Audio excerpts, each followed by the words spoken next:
Hi, Carrie, Intuitive Soul Sister, and there's been a little cycle of thoughts that have come through the last couple days, so I always figure that there might be purpose in sharing them when that happens. Forgiveness is the theme that has been cycling a lot for me. It's showing up in the Netflix movies I'm watching. I'm really into Korean dramas, and that's a real major theme in Korean dramas, and or even in their comedies, I should say, and they call it K-drama, but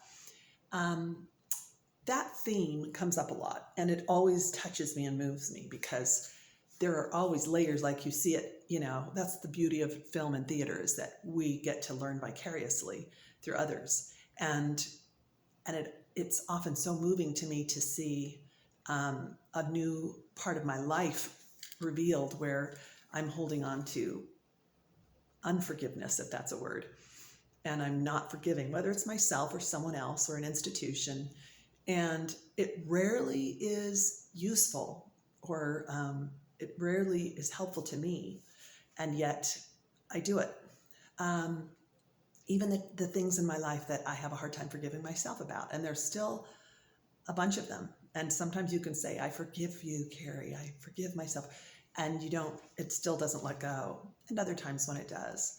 But maybe if you want to make a list of things that you're conscious of, and in that moment, of things where you're either feeling revengeful or you feel hurt by other, and then other times when you want to make somebody else feel what you're feeling, so that's a revenge feeling.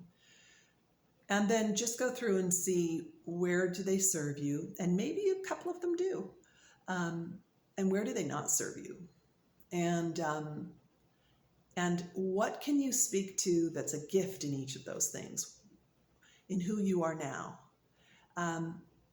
Almost everything I can look and go, if I let go of my pride and my ego for a moment, and sometimes I can't, but when I can, where is that moment of, I'm feeling it rise up in me? It's a big theme for me right now for whatever reason, but where are those moments where I'm just unwilling to let go of things that doesn't even change anything with the other person or the other entity if I hold on to it, and yet I am so afraid to let go. For what reason? So maybe make the list, and maybe take a moment to do some self-inquiry and ask some questions about why that's important to you to hang on to, and see if it's something you're willing to release or forgive. And so often there's self-forgiveness involved when there's forgiveness of others required too, or outside of ourselves. I forgive myself for not trusting myself. I forgive myself for not being able to let go of this. And sometimes then it lets go of me. Anyway, that may sound very circular. So hopefully for you, you can take some time to reflect on it, whether you write it down or just mentally pull up a couple of things where you notice that you're really wanting to let go of something that isn't benefiting you, and where forgiveness would really be a relief. Okay, I hope that makes sense to somebody out there, and thanks for stopping by.